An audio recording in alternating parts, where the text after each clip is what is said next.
Um, we're going to wrap up symbolism today and move on from there to talk about fauvism and remain more or less on schedule. Uh, it sounds like a lot, but for me, even after 2 days, it's hard to remain on schedule. So we were talking about this movement called symbolism, which is not just about using things symbolically, right? But more than that, it's about an interest in the subjective experience of the artist rather than the objective reality of perception, right? What does an artist feel and think and believe rather than simply what they see? And this is very much a reaction against the Impressionist movement, which was really very much about trying to figure out a way to record an objective experience of a particular moment in time, right? And it began, as we saw on Friday, it began the same year that the Impressionists stopped showing their works together as a group. So it really can be seen as a sort of an answer to Impressionism in a lot of different ways. And we began to look at how this plays out. The Symbolist movement as a group, and there was a group, right? They had a manifesto that was written in 1886 by a poet. It was a movement that included not only visual art, but also literature and poetry, right? There are symbolist poets. Most famous is Baudelaire's Flowers of Evil, Les Fleurs du Mal, is probably the single most famous symbolist work of literature. And as you guessed from the title, it keys into what we were talking about with symbolism, which is this interest in the supernatural as a way of not focusing on the observed reality, but with that not only thinking about the good, right? Embracing things that might be seen as evil as well. And so Baudelaire's opus, Les Fleurs du Mal, a collection of poems, massive collection of poems, right, is really the flowers of evil. And it highlights this to something we've already begun to talk about. This is less apparent, this interest in evil, if you will. Certainly was apparent with Gauguin, we looked at on Friday, but less apparent with the Nabis group, Les Nabis, which, remember, means prophets in Hebrew, and was adopted by a group of artists in Paris who were very much influenced by what Gauguin had been doing insofar as the style of his work is concerned. Less the ideas, more the style, right? Less the concepts. They're not interested in sort of primal human experience like Gauguin is, right? Tahiti and all of that, and trying to find his own kind of Garden of Eden, his own mythology, and trying to... That's not, the Nabis aren't really interested in that. There is something mysterious, quasi-metaphysical, but they're very urban painters as well, right? And for them, the thing they got from Gauguin, which we talked about on Friday, and then we'll get started looking at some more, is the interest in sort of translating the visual experience into a series of flat planes of color, flat planes of tone, that aren't really modeled in light and dark, right? No great interest in sort of a light side and a dark side to something. Chiaroscuro is what the Italians called it back in the Renaissance, right? That idea of lighting it from one side and making it look three-dimensional. So if we look at either of the works by Bonnard, the painter student on the right, but even more so with the two dogs on the street on the left, which is from the height of the Nabis period, right? He was sharing a studio with another artist in the early 1890s, and that kind of was first half of the 90s is the height of their sort of group identity. So the one on the right is a little bit later yet, right? And you can see it's a little bit less strong in its assertive flatness. But the pink street, obviously not a color chosen because of descriptive reality, illustrated in a way that doesn't suggest any kind of depth, but rather seems to be these two planes of pink flat on the surface, a little dark line to suggest the gutter. Whether it's the wheelbarrow on the sidewalk or the dog in the foreground on the street, neither of them have any real modeling to them. They don't look like three-dimensional objects. They look like outlines and shapes. And that's something that they got from looking at Gauguin's work, right? Remember, the movement was founded by a friend of Gauguin's who had painted with him in Pont-Aven in Brittany. The building in the background also has that sense of being an articulation of shapes, sort of cobbled together as a series of rectilinear shapes that don't really model. You can read it well enough. There's 2 steps up to that blue door, sort of toward the left. But if you look at the steps themselves, it's not like they're trying to give us, not like Bonnard is modeling it all. There's something about that could be drawn. You can draw this entire thing with outline, right? Without ever coming back in and trying to shade anything. It would work just fine, right? And that's what comes out of Gauguin's work. The colors are much more realistic, right? None of those lurid reds and purples that you saw in Gauguin, right? But at the same time, a lesson learned there. The idea of calling themselves prophets, les nabis, is the idea that art can help us to see things that normal people can't see. Just as a prophet helps us to see past time, right? Sees things that normal people can't see. So Bonnard is keyed in on this group, and he's one of the 2 primary figures in it. I got 2 more Bonnards to show you. I think there's enough studio art people here that it's worthwhile sort of popping in and just looking at them and seeing, without sort of reiterating everything we've been talking about. But these are just chosen from National Gallery works and works in the general vicinity around here that you can go see. But you can see again this interest in sort of strong outline, filled with a flat tone of color. Colors have a certain descriptive quality, but they're not absolutely truthful to nature. As we don't have trouble reading the picture, right? There's a horse and carriage in the foreground. I guess it's kind of like a taxi stand, right? In the foreground, a 19th century taxi stand that we see across the street to all of these shops, maybe cafes there. And we can read all of that, but at the same time, he's reduced it to a series of sort of flat shapes where people's faces, for example, just become sort of an orange circle, or their hands sort of an orange oval, right? The same sort of stylistic quality apparent here. And this, every now and then I'll bring it, I just like this picture a lot, right? And I didn't bring it in to sort of add anything new to the Bonnard discussion, but it's just such a good picture, right? Right, so it's, the Bois de Boulogne is a park in Paris. It's got like Paris' Central Park, only it's not in the center of Paris. It's kind of off in the suburbs, right? But it fulfills the same function that Central Park does in New York, which is a place for people to go to escape the confines of the city. And on Sundays, you would see people in their finery, right, enjoying a cool breeze amongst the trees and waters in the Bois de Boulogne. Bois is forest, the Boulogne forest. And again, those little dogs in the foreground look very, very much like the ones we just saw on the deserted street.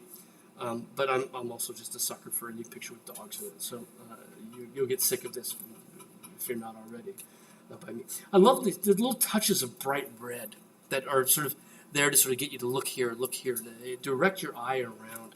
There's a nice lesson to be learned from that. The idea of using color highlights as a, not because of description, but as ways to get your viewer to do what you want them to do, which is to look at this or that or the other thing.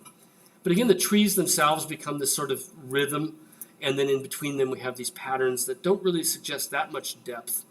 But also, you can almost sense that when Bonnard is painting that bit in the middle, between the trees, that he's starting to think about it in a very abstract way as a series of sort of rectilinear shapes, right? That he can come, because he's painting the background last, after the trees are there. And he's beginning to think, okay, how can I have a dialogue with the shape, bring a little bit of pink into it, right?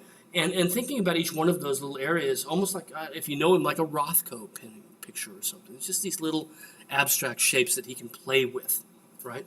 And figure out the distance between them, because there's nothing that says that this is exactly how far apart the trees were when he looked at them, right? There's no proof of that. It's really all about composition. And that's something that we've seen in this sort of late 19th century as we move into modernism, is this interest in the demands of composition superseding observed reality, right? And also then again with Bonnard in particular, but also with Gauguin and symbolists in general, the importance of individual reactions, individual ideas, expression becoming a stronger element within the pictures. The other major figure in the symbolist movement, shared a studio with Bonnard, is Edward Vuillard. The L's are W, right? Vuillard. You'll get good at French by the time this is over. Woman in black, presumably maybe a domestic servant, maybe the lady of the house. But again, the degree to which these pictures are just become these series of shapes, right? Articulated shapes. And what's fascinating is you spend more time with them is you realize that even though on a certain level what Vuillard is doing is blocking out that brown element on the left, leaving that cream element of the background with the grandfather clock behind her, lining it directly up with her shape so as not to break up the space. Both Bonnard and Vuillard said that they painted from memory. They didn't tend to paint from observation. They tend to paint from their feelings about stuff, right? So, he moves that clock there. He puts it there to line up with that figure so that he can give us that big, more than half the picture almost, that off cream color, right? But as he paints it, right, you can put it on with a paint roller if you wanted to, but he's working at it, right? And you can see the degree to which he's interested in engaging with that space as he's working it with the brush, especially around her head, right? See those strokes that are just off to the left of her face? Sorry, the right, my left, of her face. And you can see he's really worked that. And he also pays particular attention to where the parts come together, right? So along the side of her above her hands, along the side of her dress, you can see that area where he's really kind of concerned. He doesn't want it to overlap exactly. He doesn't want to butt right up against it there. He wants to leave a little space between it, and that gives it that sort of Gauguin outline, right? That makes that shape a little bit stronger.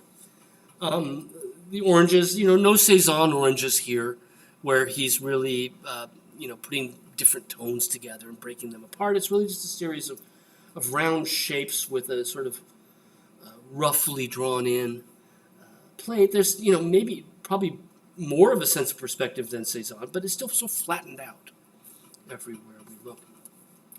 A lot of these pictures are tiny, and tiny by 19th century French standards. So like this, right? Very, very small, and intended to be looked at sort of closely and intimately. In fact, it comes up on a later slide, but Vuillard talked about his work. He coined a word called intimist. It was an intimate word. He was an intimist painter, right? And the term, if you're having trouble spelling it, will come up on a later slide. And the idea is that these works would then be displayed in people's homes, and they would have an intimate interaction with them, right? Not meant to be looked at from afar, but meant to be buried in. Certainly adding to that, and particularly with Vuillard, more so than Bonnard. With Vuillard, there seems to be also a very constant interest in interior scenes, in intimate interior scenes, where you get the sense that he's very much interested in this woman's own interior dialogue as she goes about her mundane daily chores, right? And what he's focusing on in the picture is, and what he wants you to do as the viewer is to sort of be like her. Take a minute, reflect, right? Find a pause in the moment, in the day. And if these are small pictures that played around the house, that's the idea, is you stop and you do what she's doing right now, which is think about better things, right? Than the physical life that we plod our way through, right? Find something more wonderful, more amazing, more mysterious, more interesting than what we have going here, right? Again, I'm going to show you 3 or 4 of these. Again, a sense of mystery to these interiors, what's behind the curtain, right? And you'll notice that as this woman, she's either parting it or pulling it forward, right? It's a bedroom. You see the foot on the bed, a little side table there with a mirror. And the curtain, the yellow curtain, is what's behind it is wonderful, right? It's beautiful. It's this stunning pattern of color that doesn't really give us depth, right? It's not a flat area like the woman in black on the left, but in fact, it's this incredible piece of wallpaper. Maybe it's a view out, right? Maybe it's a view through a bay window to a garden out back, right? But I think that becomes a metaphor for what we are. Bonar are trying to do is to show us behind the veil of everyday life, right? Something wonderful waiting for us. And what we'll see as we look at VR is that more than Bonar, not to Bonar's discredit, but more than Bonar, these kind of patterns, decorative patterns like you see behind the yellow curtain, come to sort of play a stronger role in his pictures, right? And a much more strong compositional role. And we'll see two more VRs and you'll see what I'm talking about here, right? So again, the size of these things, and maybe you can tell from my photographs just how tiny they are, right? I would think that the woman on the right, the yellow curtain, is about half the smaller than the paper you're writing on. Right? I don't have the dimensions down. But Jesse, you've got that sort of smaller notebook. It's about like that, right? There's a nice gallery in the East Building of the National Gallery that has sort of small pictures like this through a series of 5 or 6 galleries. It's well worth it. Again, notice that even though the wall is flat and it makes those flowers, that pattern pop, you'll notice that the way that the gallery was lit, that he's still not content with filling that space with just something inactive. You know what I mean? Like he sees these flat areas of color having a very, very positive, proactive role to play in the composition. I think this is a key, right? All elements of your composition have a proactive role. But you notice the degree to which he's interested in how he's laying the brushstrokes in, right? How it's not just one stroke, but he's coming and he's working it, right? He's building it up. And we saw that with Bonar as well, that sometimes they're built up over layers and layers of color, right? Allowing some of the lower layers to even show through.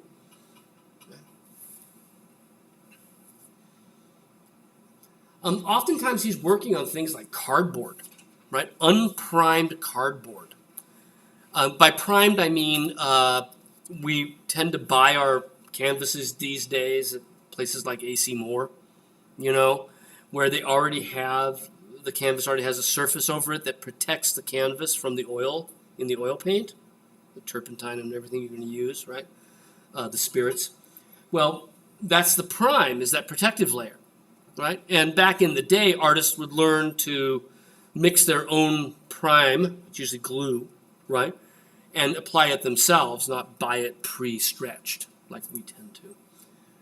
Knock wood, we're going to move that way, where we're going to make you guys make your own canvases, get a wood shop, right? And cut up our own boards, it'd be great. But here he's just working on scraps of cardboard laying around, and you can see he lets it show through in a number of places. So the stripes on, can you read the picture? There's a woman sort of setting the table. She's in blue on the right, leaning away from us, right, over the top of that table. Again, sort of mundane domestic activities, right? But the stripes of her dress and some of the spaces between the floral pattern on the wall are basically raw cardboard. Conservator's nightmare, right? Cardboard's already a pain. You look, old boxes in the basement, right? You get the idea. Imagine if you've got it soaked with some linseed oil that's going to speed the rotting process, right? It's a nightmare for conservators. But it is that he's just sort of grabbing what he has around him to make these tiny little pictures that he sees as being ultra intimate. And you'll notice the degree to which he still's got that sort of, he loves to frame things in rectilinearly, right? So the panes across the top, coming down the side. He gives us these squares set within squares. And Bonar was doing that too, right? Just sort of arranging this composition out of these flat areas, right? And bringing them together. But then notice the degree to which the colorful explosion of beauty through floral pattern has sort of widened out here. Now, it's not like there's a trajectory where he starts off with just a little and ends up with a lot, right? But it is an important element in his work through the course of the 1890s, is the degree to which these patterns play a striking role. And again, that's maybe where his prophecy is, right? He's a prophet. He's a nabis. Is this idea of showing us where there is beauty around us, that our, doing the laundry might get in the way of actually seeing. And again, just finding these moments of contemplation, quiet contemplation. This is a beautiful picture, right? Where again, the pattern of the wall is almost picked up into the pattern of the newspaper, so that the two seem to almost meld into each other. And what's interesting about all of these, I think, is the beauty of the interior is often stronger than the beauty of the exterior, isn't it? Right? Look at this picture, and you can see we can see outside, and you get a sense of atmosphere, maybe not a great sense of depth, but we see trees out there, and it's still very flat, the tree, right? And we can make sort of dapples of the blue light of day, even lighting up the shutter that's open directly behind the head of our newspaper reader. But that's nowhere near as lovely as that wallpaper on the left, right? And in fact, one of the things that both Bonnard and Vuillard started to do as they began to flatten out their pictures is they began to work very much on the decorative qualities of them. They were really trying to emphasize that, which might seem to go antithetical to the idea of being a prophet, to seeing something greater than everyday life, is to say, oh, but it's decorative, right? Because decorative we tend to use as at least in art, as dec arts. They're not capital A art, right? Decorative arts aren't. They're just, hotel pictures, crap like that. And what Bonnard's saying is maybe that decorativeness is that gateway to somewhere more special. And one of the things I read about both Bonnard and Vuillard is that they would hang these in people's houses, usually friends, family. Again, this idea of being an intimist, right? Intimate people. Share it with intimate people. And they would give them to them unframed and intend them to be hung unframed, so that they would just be put against some wallpaper. And eventually to sort of be seen as part of that interior. So we can imagine if either of these was hanging in the wall, well, maybe we see something like that right here, It's a landscape there, but it's sort of hung in that way, where it just becomes part of the pattern and the surface that surrounds us. Right? And to start thinking of that decoration and whatnot as something grander, something more wonderful than just purely decoration. Yeah, Olivia. Okay. That's all right. That's right. So those are the nabi, right? Les nabis, plural. Bonnard and Vuillard being the most prominent exponents of it. They both lived for a good long time. Bonnard until the 20s. Vuillard in the late 40s, he's still around. And we'll have a chance to look at him again. Partly because I just think he's wonderful.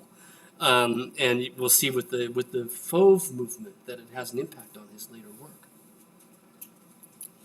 Well, this symbolist movement was, in fact, international, right? It wasn't just Paris, and it wasn't just, the central symbolist group had Redon and Gauguin in it, Moreau. Nor was it just the offshoots like the Nabis, but there were plenty of other offshoots everywhere. And we could spend weeks on this, right? We're not gonna. We're gonna finish it up kind of quickly here, but. There were symbolist movements in Germany, in Switzerland, everywhere, right? And up in Belgium, there was a group called the 20, or Les 20, right, in French, V-I-N-G-T, Les 20. Only they never wrote 20 out, they wrote it XX, right? Les double X, I guess you would say in French. The 20 were primarily in Brussels, but really throughout Belgium, a group of symbolist artists there. And I really wish we had time to look at more of them. We aren't really well represented by the symbolists, the Belgian symbolists here in D.C. There are some really wonderful artists, though. I just want to quickly look at Ensor because he gives us some really interesting things we haven't been talking about yet that also become important for the 20th century. So he is active in the city of Brussels. He's originally from the seacoast in Belgium. And he paints this monster picture. It's huge. It's 6-7 feet across. Again, size does matter, right? Big paintings usually mean big ideas. They usually mean big statements on the part of the artist. And this is intended to be a very big statement. And he sees it as a sort of visionary work. And we've talked about this sort of idea of art showing us something other than what we see with our eyes, right? Art showing us something that can't be seen otherwise. And Enzor's doing the same thing. He gives us this sort of feverish vision of what it would be like if Christ came back to Brussels next year, right? So in 1888, he paints this picture of what it would be like if Christ came to Brussels in 1889, right? So this is I guess it's a prophecy of its own sort, even though he's not part of the Nabis group, right? So a metaphysical mystery, what would happen? And one of the things that Enzor said is that if Christ did return, and this sounds so prescient, this is like 130 years ago now, right? He said if Christ did return to Brussels, the whole thing would be commercialized, right? And it would be politicized, right? And it's like, God, is that just all of a sudden, what happened in the last 130 years? Have we learned nothing, right, since then? Because certainly we've seen Christianity, I think, in many people's hands become politicized and commercialized. And that was Enzor's thing. He's not a particularly ardent Christian or anything, but he gives us this image. So can you make Jesus out in here? Can you find him? Right? He's almost in the dead center, but 2/3 of the way to the top. You can see a huge halo around his head there, right? In this very brightly colored painting. This was in a private collection up until about 5 years ago when the Getty Center outside of LA bought it. Right? So this is what it would look like if Christ came back. And he's modeling it after the biblical scene of Christ entering Jerusalem. Right? And there's the scene that what happened when Christ entered Jerusalem. He came in on a donkey, right? The people welcomed him. This led up to his torture and death, right? So this is now saying, well, this is what would happen if he came into Brussels, right? And he's welcomed with fanfare. There's this huge parade, army band in front of him with kettle drums and trumpets, and people on risers and flags and banners everywhere, right?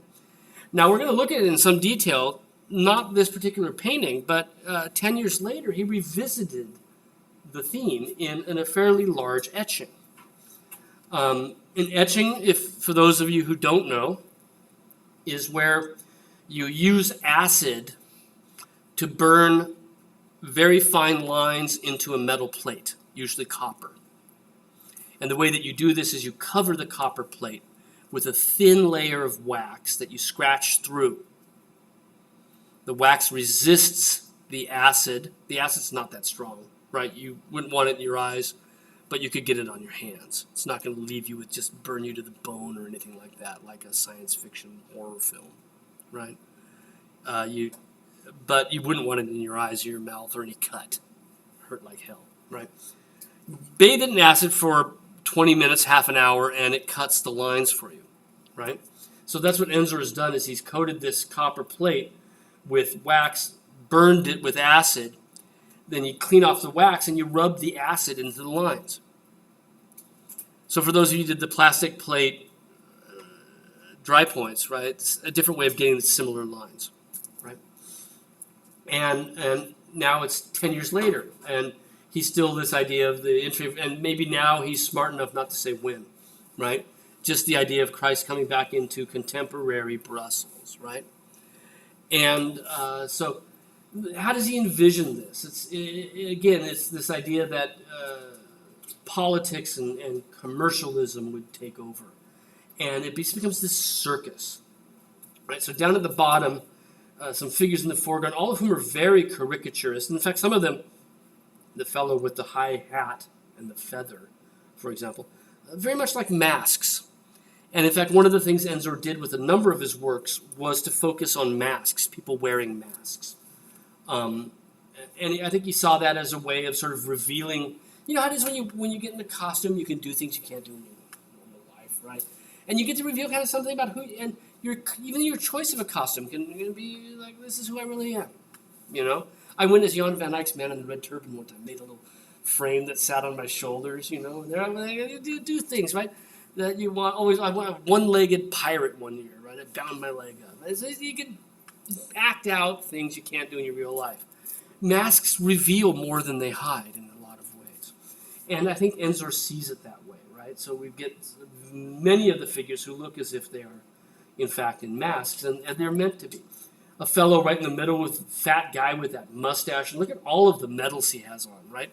Anybody who wears that many medals, right, is showing off, maybe making up for something else. Look at the figure in the foreground with the baton and this big Jabba the Hutt fat guy, right down here with this clown-like face. And then the fellow over here on the right, Viva Ancela et Jesus. Long live Ancela and Jesus. Ancela was a contemporary political figure, right? So this is the idea of equating Christ with contemporary politics, and that becomes a theme that runs all the way through it. Lots of banners everywhere, right? The butchers of Jerusalem, right? The charcutier. Charcutier is not quite butcher, right? It's a delicatessen runner, right? A butcher. Fanfare doctrinaire. Doctrinaire noise, doctrinaire fanfare. Always reuniting. Salute to Jesus, the King of Brussels, right? Et cetera, et cetera. There's the 20th, right? As part of what he's talking about. And they had actually recently sort of began to try and push him out of the group, right? So he says the 20 are the practicers of vivisection in Belgium, right? So he was very much against animal torture, which was, the idea of animal rights was not really where it was today. And so he's saying that the 20 are like that, right? The Flemish movement, Coleman's mustard, which is still around, right? That's a good powdered mustard brand. Right? Everywhere you look, it's Viva's socialism.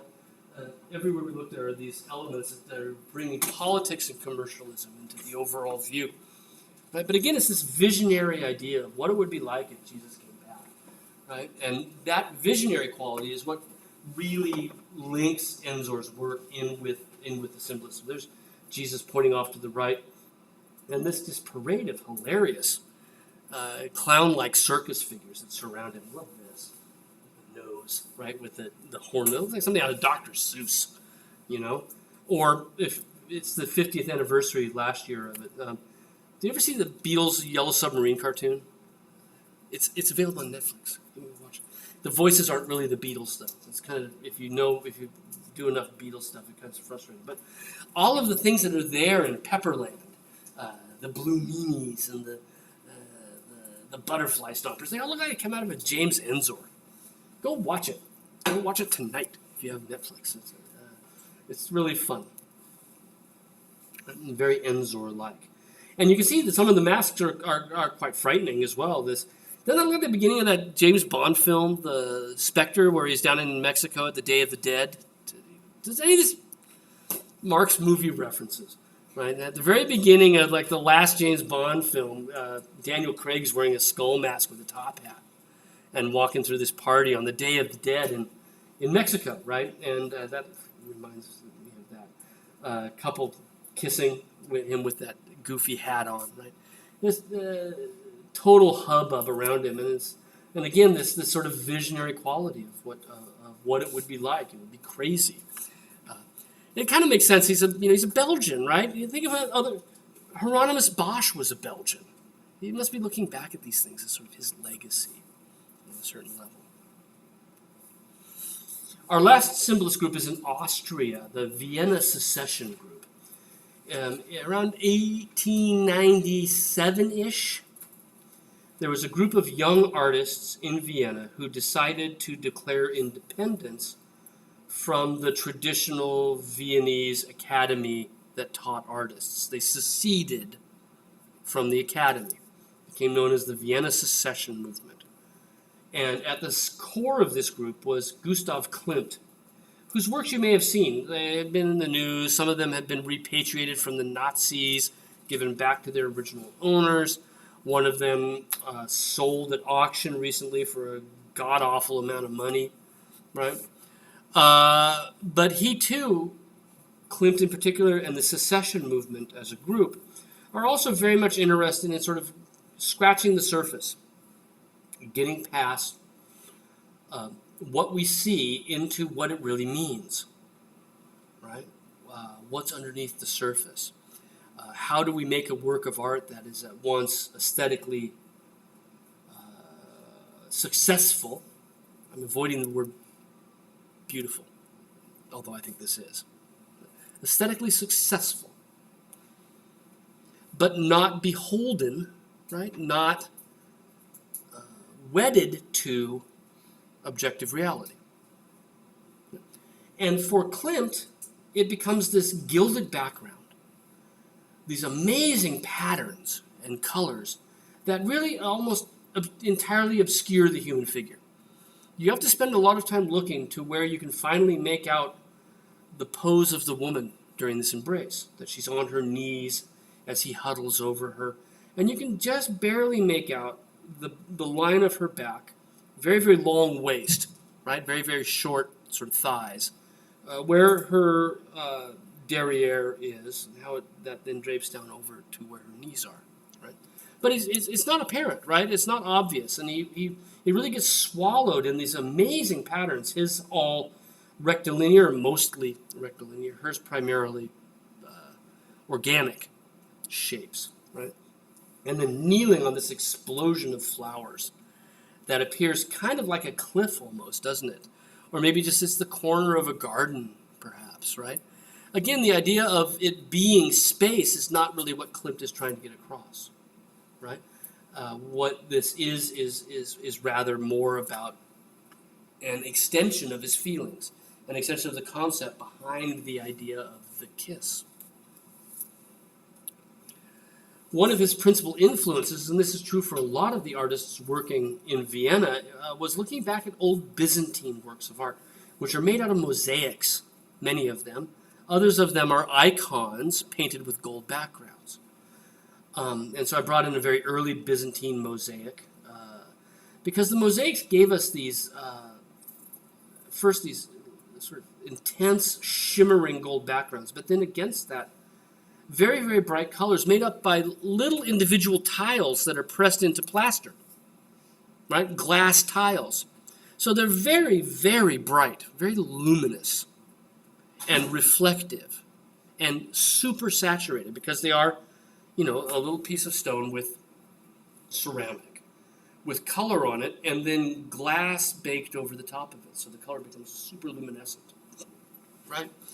And so in this case, the green above Theodora's head, or the colors that appear on her gown, or on your right, that attendant. Look at how the pattern of that robe, especially down below, ends up sort of obscuring any sense of three-dimensional depth, right? And for Klimt, this was a great release from contemporary, from the world around him, right?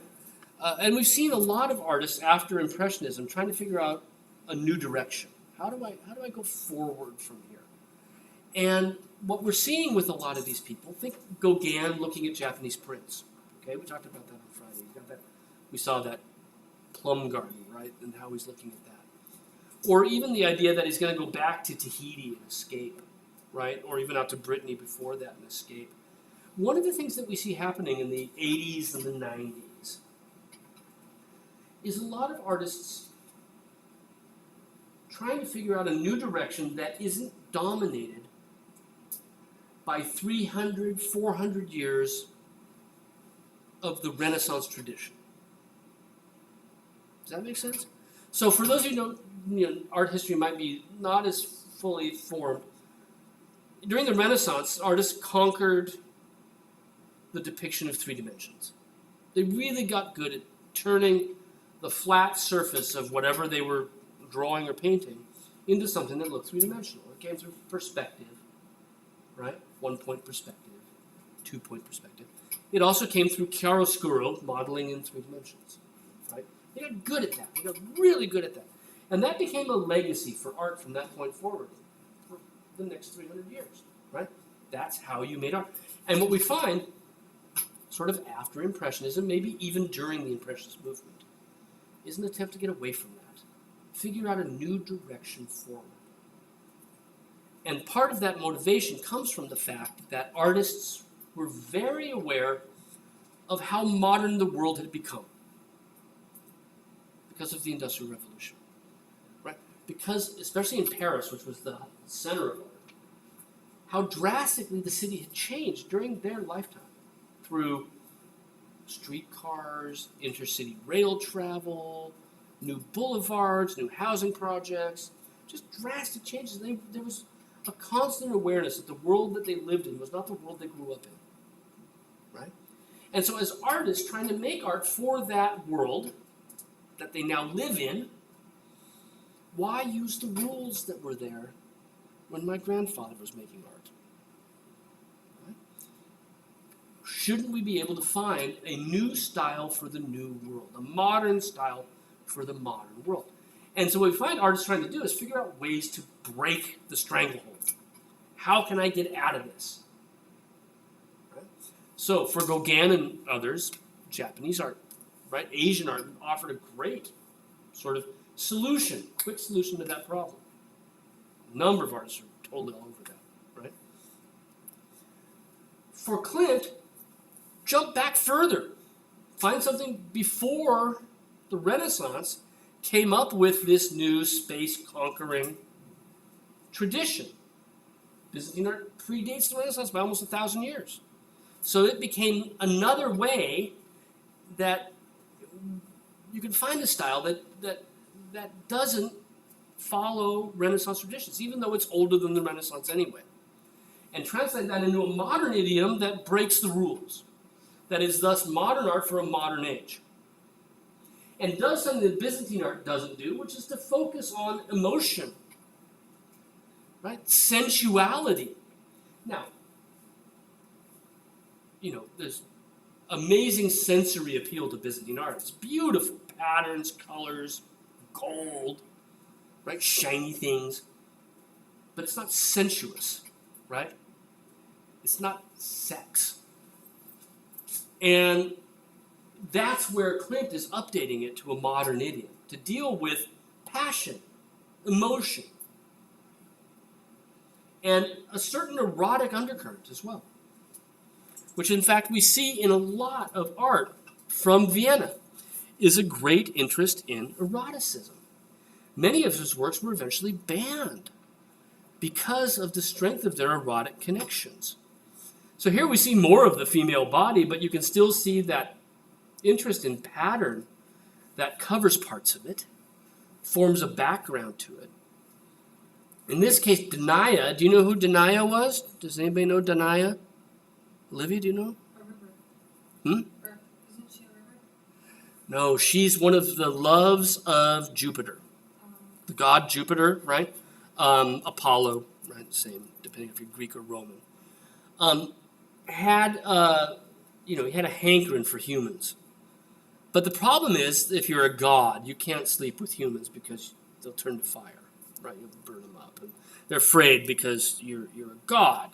And so what Jupiter did was he would disguise himself in ways that played to each person's innermost weakness or desire, right? So there's a young boy, Ganymede. He appears to him as an eagle, sweeps him up into the air, right? Io. They're all names of like Jupiter's moons, right? Io, he appeared to her as a cloud, right?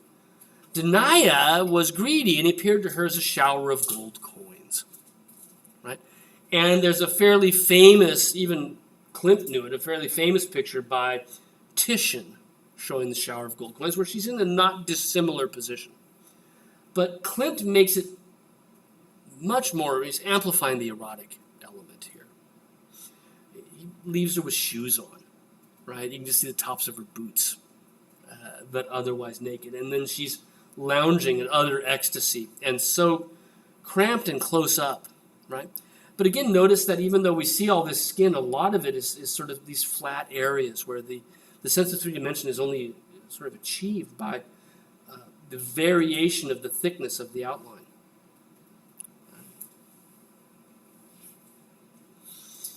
Turning to these scenes of women in religion and mythology allowed him then to explore this theme that we were talking about the femme fatale, right? We looked at Pandora by Redone, the first day of class, or the second day of class. Judith and Holofernes. Judith was one of the young women of the children of Israel under captivity. Holofernes was the king holding them captive. After capturing the Israelites, he paraded them in front of him as the new slaves, and he fell in love with Judith because she was so beautiful. She realizes that she can use his weakness to free the children of Israel, so she agrees to marry him. On their wedding night, gets him blisteringly drunk and cuts off his head rather than have sex with him, right? So she's able to remain chaste and at the same time save the children of Israel. So here she is on her wedding night, and you can see the head of Holofernes in the lower right corner, right underneath her elbow. But you'll notice that what Klimt has done is to focus on this sort of, it's an erotic gasp, that just sort of, she's deeply sort of engaged with this activity and almost arguably turned on by it. But the frame designed by Klimt as well has her name on it, right? But all that gilding, all the eroticism, the bared nipple, along with an amazing choker that she's wearing, right? All of these things add to the erotic quality of the work, and this is a hallmark of his pieces. So we come back to the kiss. He's got laurel wreath in his hair. She's got flowers in her hair. There's something about this association with nature with the two of them, and the embrace itself, almost as if they're becoming one. There's something about the way in which he depicts them coming together that suggests a melding of souls, right? He's darker than she is, which is a standard thing. Men are darker than skin than women because back in the day, men worked outside and women didn't, right? Women worked inside. But there still is this sense that she's surrendering to his embrace, right? As he reaches in and almost, he's going to suck her inside of him, right? Just pull her in like so much cigarette smoke. And she is just almost helpless, right? He's active and she's just, look at both of her hands and she's just limp and lifeless through all of this.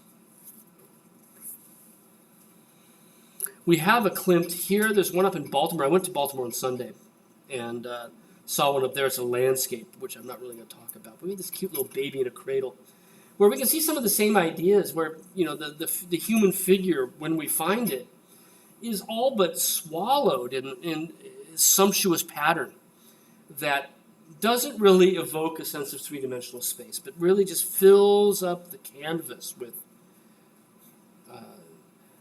this beautiful arrangement of tones and patterns, right? And this brings me to what I really want to sort of bring up about what's motivating Klimt, given that he's in Austria beginning in the 1890s. That's when Sigmund Freud was in Austria, right? Freud, psychoanalysis, right? That all of our problems as adults are the result of the fact that we're not in touch with what's going on underneath the surface, right? I'm going to sound like an armchair psychiatrist here, right? But if we can only get in touch with our true feelings, right? Our true desires on one hand, or our childhood on the other, if we could get in touch with those things, we would get beneath the surface of what is our issues in the world. We would get beneath the surface of that, and we would find our true being. And if we look at both of these pictures, right, that's there. That there's this sense of a surface that's overwhelming, beneath which is the humanity. And whether that humanity is a baby in a cradle, very Freudian, or whether that humanity is erotic engagement with the kiss. There's something about that very, very Freudian in outlook. And it should come as no surprise, given that these are precise contemporaries. right? Freud and Klimt are in Vienna, right? So the word sublimation there that is certainly, I think, one of the themes that Klimt is working with. Right. That brings to a close the symbolist movement, right? And again, I could go on because, like I said, there's 6 or 7 other symbolist offshoots around. But that gives us the basic idea, right? The things that we've been dealing with are certainly subjectivity, right? Emotionalism and expression, interest in sort of darker themes, right? An interest in something primal that we all share, trying to scrape away the surface of the modern world and get to something else that's kind of been lost, right? A lost past where we were once in touch with what makes us truly human, right? These are all elements that are wrapped up within the symbolist group. And we'll find that those, plus the idea of the femme fatale, these things all have outlets as we move into the 20th century as well. So this really does set the stage for almost everything we're going to talk about for about 2/3 or 3/4 of this class, right? It's a really important movement that way. Now we're going to jump into the 20th century. And the first truly 20th century movement is a group of artists working together in a town on the Spanish border in the south of France, Collioure. I've never been. I saw pictures once. It's phenomenally beautiful. Right on the Mediterranean, down sort of toward Barcelona, right? So on the French southern coast, on the Mediterranean. And Matisse and André Derain are working there together in the summer of 1905. And they do many of the same scenes that each other does, and they begin to work in a sort of a shared style. Matisse had already started working in this way, seems to be the leader of the group. He's 36 or so at this time. Derain is like 25. So there's a fairly healthy age difference between them, right? And Matisse is sort of looked to as the sort of the leader of this group, right? And what we see them doing as they're working side by side is they're focusing on color. That should become fairly obvious, right? Color for its own sake. Color that does not rely on description. Does that make sense? Again, I'm using that term, right? It's non-descriptive color. So if we look at Derain, right? The brushstrokes evoke trees, right? And we can make out the trunks. And some of the trees are indeed green, and shadows do turn blue, but the tree trunks don't turn red. Mountains don't turn orange. The sky doesn't turn green. If we look at Matisse, right? We're looking through an open window from an interior to an exterior. Can you make that much out? Right? So the windows have opened in toward us. There's a balustrade there with some potted plants. And then beyond the balustrade, we look out and there's a harbor with boats in it, right? And then the distance and clouds in the sky. And some ivy hanging down, probably from from the floor up above, right? But as you look at it, you realize that the colors that Matisse is showing us are not at all related to the colors of that room. So there is no way, for example, that we should assume that the wall on the left of the open door started blue at the top and ended up purple at the bottom. Or that on the other wall, which is still the same wall, on the right-hand side, was somehow painted a very different color on that side of the window. What Matisse is doing is he's using the basic composition as a matrix for applying colors that he wants to see next to each other, that he wants to juxtapose to see how they work, to see how they add to the overall composition. And you'll notice in both of ours, Matisse and Derain, the colors are super saturated. They're really bright. Right? The blues are really blue. The pinks are really pink, right? The greens are so bright. And that, if you look at both of them, neither of them likes to use black. In fact, there's almost no black in this whatsoever, right?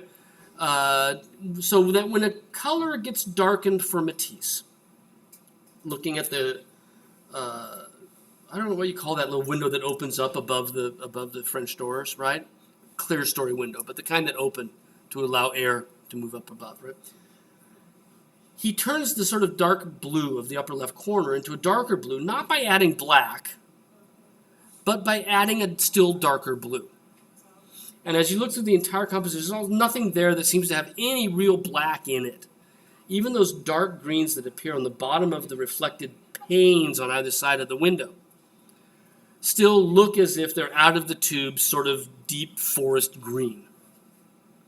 And with Duran, that's even more apparent, right? That the colors that he's choosing are colors that are sort of coming out of the tube. They might be mixed with each other, but they will not be mixed with black or maybe not even with white, right? That's that impact of the strong colors. And so when we look at it, either of the two works, we see we start to see colors moving in patterns and rhythms around the canvas.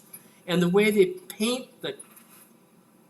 the way they apply the paint adds to this. So look at the mountain on the left of the Duran, right?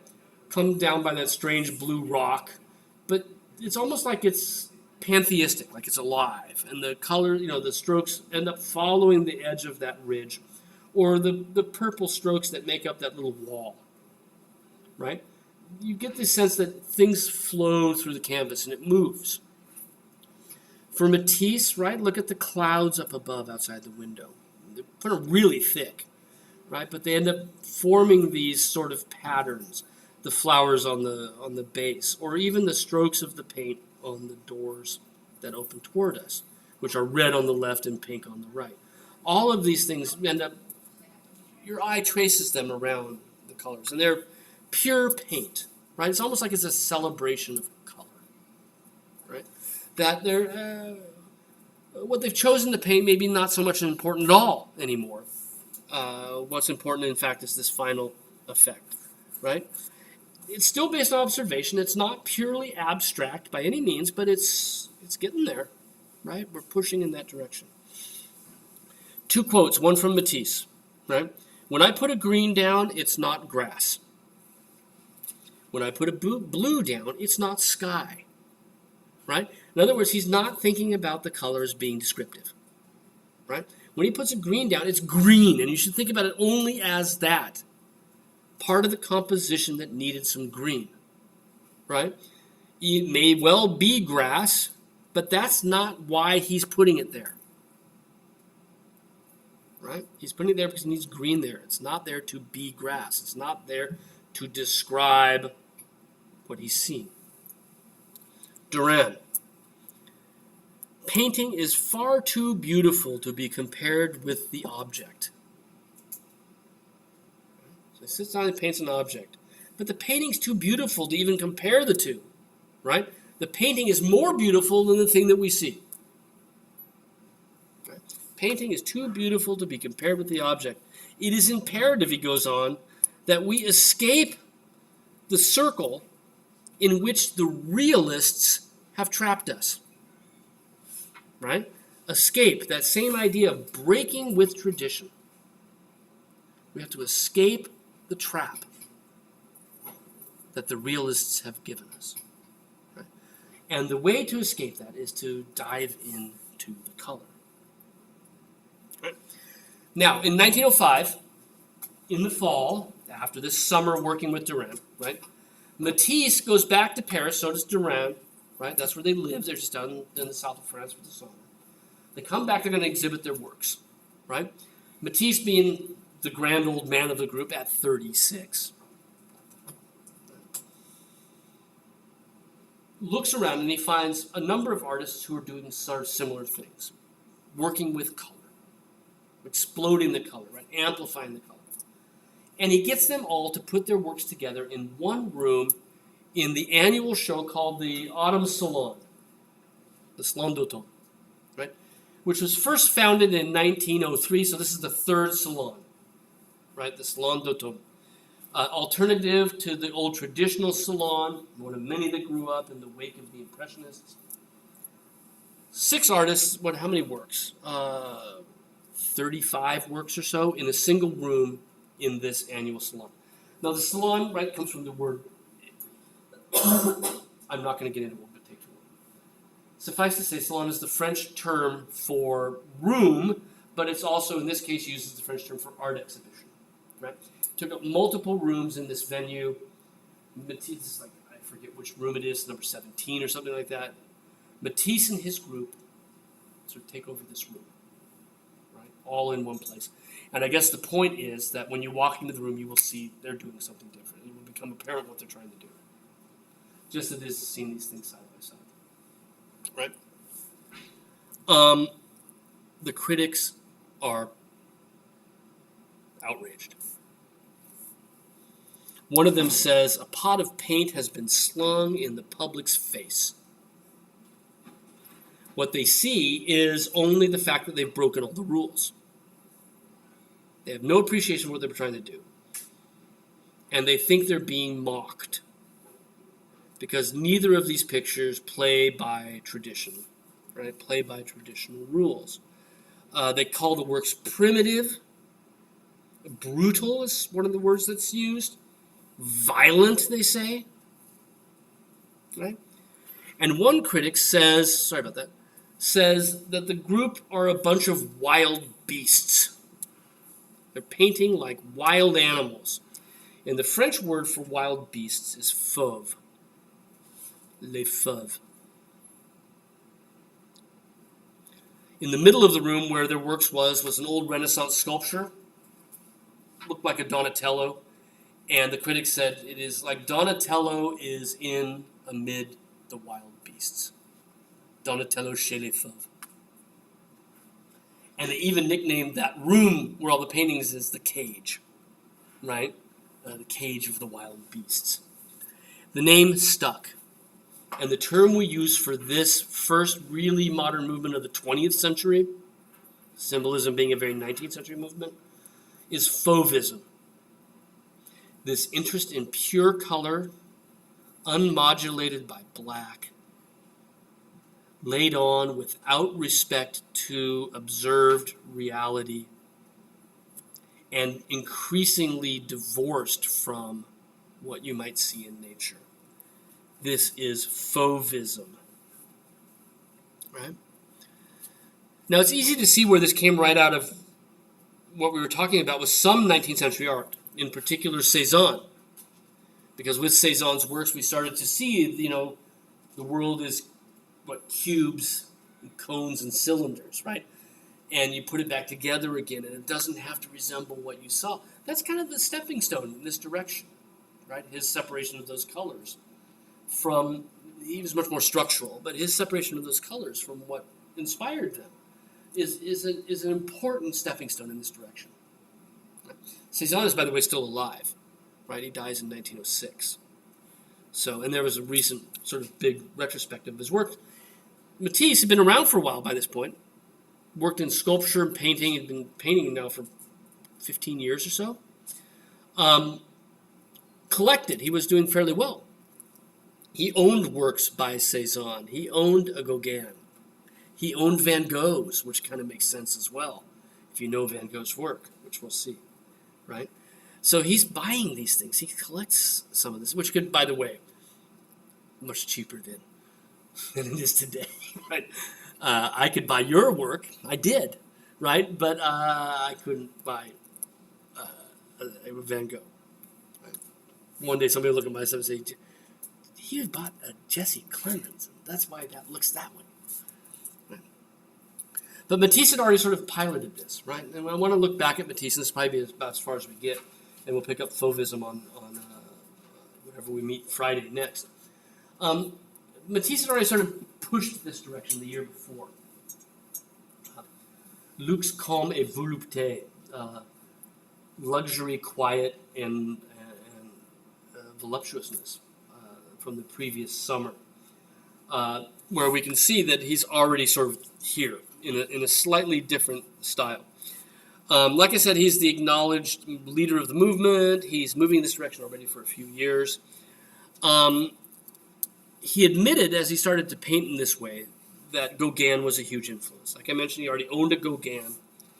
But certainly what he gets most from looking at Gauguin is the idea of using colors for their own sake. Not using colors because they relate to what we see in the world around us. So Gauguin's red ground really begins to lay the groundwork, so to speak, for Matisse. And if we look even at our picture on the left from Paris, you can see that the figures on the ground in the foreground, also against a very unnaturally colored ground. So it's not only just the color, though, for Gauguin.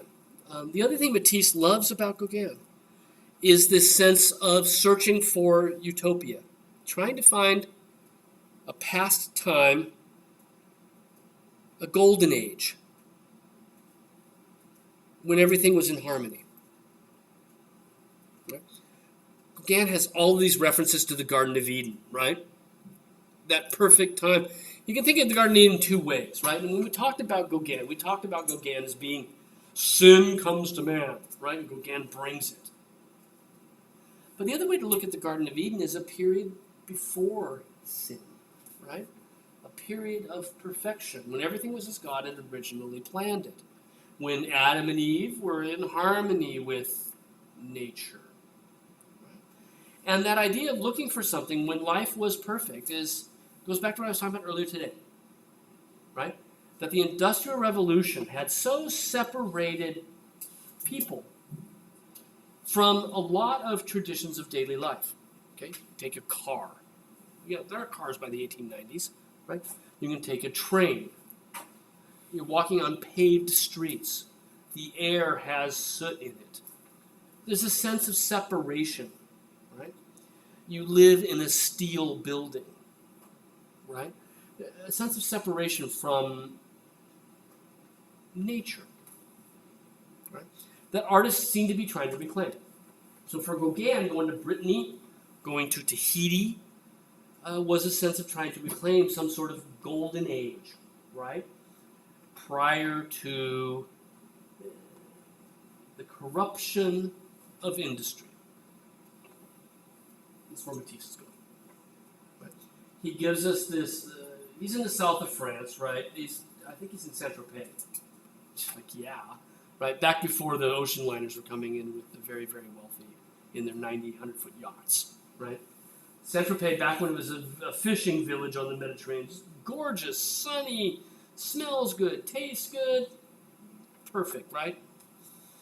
And he gives us a group of women having a lunch there, bathing, lunch laid out.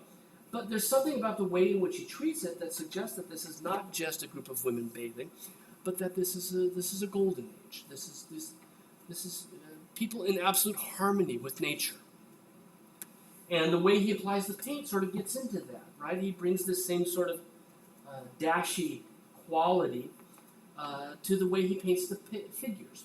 And some of them become rather mysterious, almost symbolist looking, this strange, I don't know, right? A corpse rising from a grave or something, right? Mummified figure back there. That seems to almost blend into the landscape around her, right? The figure here just frolicking and her arms disappearing into the... There's a sense that these women have got it figured out, right? That they are unashamed and unabashed and unaffected in their commonality with nature. And again, okay, and it didn't change. Try that one more time, right? Very similar to what Cézanne is still working on at exactly this time, where he too is getting us back. He wanted to make paintings like you saw in museums, right? He wanted to turn Impressionism into something permanent, like the things you saw in museums. And so he picks up sort of museum themes of bathers in harmony with nature, right? Melding with nature. Matisse is doing the same thing, but obviously so different in the style, right? And at this point, what Matisse is doing as he's beginning to focus on color is he's breaking color down into individual sort of strokes of paint that build up to make areas of color and tone, right? And he'd begun to work alongside a series of post-impressionist artists, Paul Signac. This is up in Baltimore. Paul Signac being the best local representative. Well, he's the one that Matisse knew.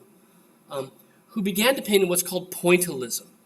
And their entire painting is made up of dots of paint that, as you back away from it, your eye blends together. And Signac, you might remember Seurat, George Seurat, the famous picture in Chicago, the beachfront, right? Ferris Bueller's Day Off, right?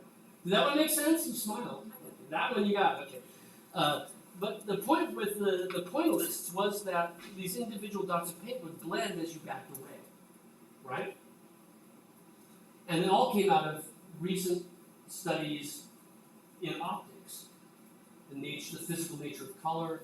That color travels in waves, but it's made up of particles, right? And also ways in which we perceive color, that there are ideas that color bounces, right? That it's not localized, that the green of my pants is affected by the brown of the table, right? And that your eye blends it, right? And that's what Signac and Seurat are really working with, is that idea, right? And Matisse and Signac spend the summer of 1904 together in Saint-Tropez, painting side by side, right? And Signac gets him to begin to break the paint apart into these individualized strokes, which is what he'd been doing for 20 years, right? 15, 20 years. And Matisse picks up that idea, but he's not content to do what the pointillists have done. He doesn't necessarily want those colors to blend. And I think the big difference, if we look at these side by side, and I think my next picture does that. Well, here, let's go back. Right. If you look at them side by side, is that there's a sense to an overall color to the sky at Signac, much more descriptive as well, right? The colors are, when they do in fact blend, the colors blend to be something that we would expect to see in the world around us, right? Matisse's colors don't blend, right? Matisse's strokes are not put down in dots and points, but in these dashes that are very uniform and regular. But rarely do they ever seem to want to blend together, right? He wants us to see them. So let's go forward there. Nice. Okay. Trying. Boom. Right? The paint strokes don't even match up with one another. Often we see the white behind them that offsets those individual strokes of paint. And what ends up happening is that you start to focus on blue, right? Once you start to see that blue, you follow those blues around the rhythms as they work, or those yellows, right? This area up here is just wonderful in the way in which it blends through these different tones, so that that mummified figure, for lack of a better word, right, seems to just blend into the background behind her. Every now and then he describes the picnic stuff that you need on the plate up there. Who wouldn't want to have a picnic on the shore, right? But significant portions of it turn into just this wonderful sort of exploration of what colors look like when they're next to other colors, right? How do those reds look next to those blues, next to those mauves and purples and greens and yellows, right? And that's really, I think, where Matisse is headed with this, is simply exploring color, right? The nature of color and how it works, and how the juxtapositions that we see are in fact affect the different colors as they're laid out, right? Now, one last thing, and this will be how we end up today. With Matisse, the title here is key, because on the one hand, the theme seems to relate to sort of themes we've been looking at before. Cézanne in particular, the idea of bathers, right, as evoking a golden age when you didn't need clothing, right, before the apple, right? But the title, Luxe comme et volupté, comes from Baudelaire, a symbolist poet, wrote a poem called, or a series of poems called Invitation to Travel, Invitation au Voyage, right? And in it, there is a line that says, "There is nothing but beauty." Is that right? Get this straight. Yeah, there is only order and beauty, right? Richness, calmness, and sensuality, right? Luxe, calme, et volupté. There is nothing but order and beauty. So Matisse knows that this is a literary title, right? It comes out of the symbols. But in addition to that, that literary, when you investigate it, that line that leads to this, there is only order and beauty, will, for Matisse, become the hallmark of his entire career. The creation of order and beauty is the one thing he's trying to do. My favorite quote from Matisse is, I want my paintings to be like an old armchair that you relax in at the end of the day. He's trying to create order and beauty through color. And we'll look at, we'll go back and look at Duran a bit more closely as well, and then we'll look at a lot of Matisse, because he lives all the way to 1954, right? And I really love it. I mean, it's fantastic. He's one of these artists for the 20th century, for modernism, that while we look at him and he gets to start with Fauvism, right? This is where he starts. He's like Picasso with Cubism, right? It's just there's so much else going on in his life that we need to stop back and say, hold on a second, let's hit pause, let's talk about Matisse, right? And that's what we'll end up doing on Fridays, talking about Matisse. Okay? So we're still roughly on schedule. I think I had a day set aside to talk about Matisse on Friday as well. So I think we're doing pretty good that way. So remember your upcoming due dates, right? Your first worksheet's on Tuesday next, and then you should be thinking already about what you want to be working on with your term paper. I think it's the 21st is the due date on that, right? So you got a week and a half left, or 2 weeks left on that. But remember that I want, you're going to be choosing a work of art that you're going to be researching, so it should be something that you're keen on, right? And I'm happy to help you figure out what that might be. Okay, I'll see you guys on Friday.